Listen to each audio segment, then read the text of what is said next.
How many of you know someone who has lost a limb?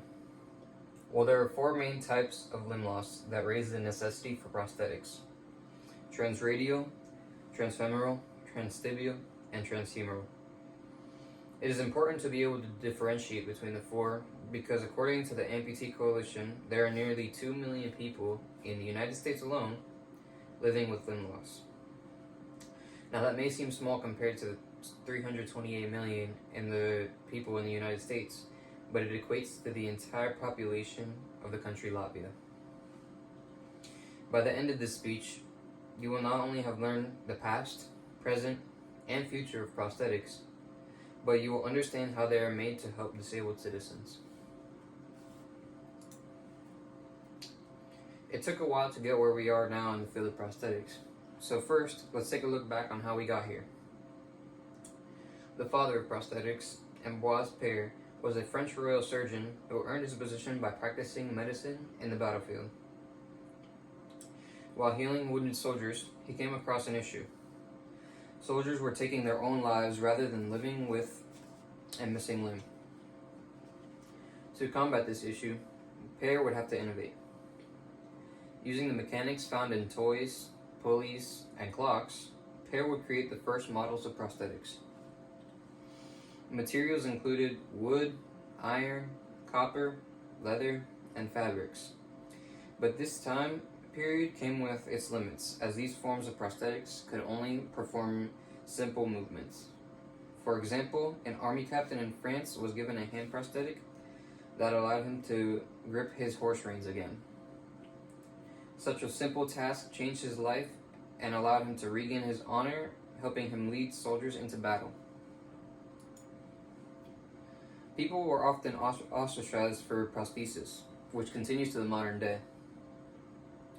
Appearance is the one thing that has stayed consistent through to the present. Humans will always feel the need to fit in with everyone else, making appearance an issue with prosthesis. The remedy to this problem lies in technology.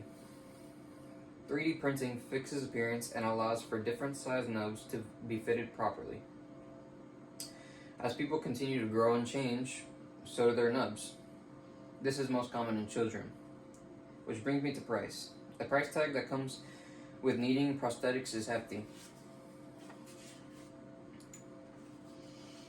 These downfalls of current prosthetics leads me to my next point: the future of prosthetics.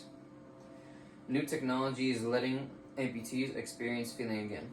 Sensory feedback is possible through an EMG sensor that has an amplification and recertification circuit. This filtered signal is able to correlate with patients' muscles, allowing them to feel their muscles expanding and contracting. The next step is integrating the neural interface.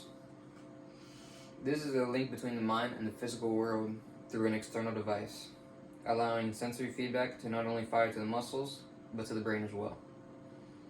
The future holds many possibilities, but materials, as I said earlier, is still an important part of prosthetics.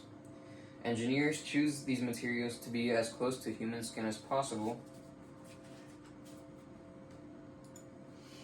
Now we will move on to how prosthetics are made to gain a deeper understanding of how they work. First comes the selection of prosthetic materials. This is a crucial step because nubs will all be affected differently. Supporting materials used in joints are Spenco, Poron, nylon reinforced silicone, and Nickelplast. These materials are biocompatible, meaning that they do not harm the skin. Another way we avoid harm is in the connection of the nub to the prosthetic. All of these small parts come together to create a prosthetic, giving the feeling that there is a reliable limb to support the user.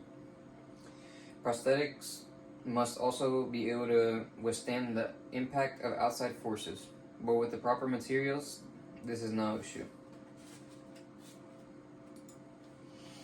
Understanding how they are made allows us to look at innovations. Although not perfected, osseointegration makes it so a prosthetic can connect directly to a bone, getting rid of the need for liners and bearings, which make up sockets. Overall, the understanding of the ways prosthetics were made in the past, as well as how they are made now, will lead us to the understanding of the future production of prosthetics and why they are important. With evolution and integration of new technology, the future of prosthetics might be closer than you think. Thank you.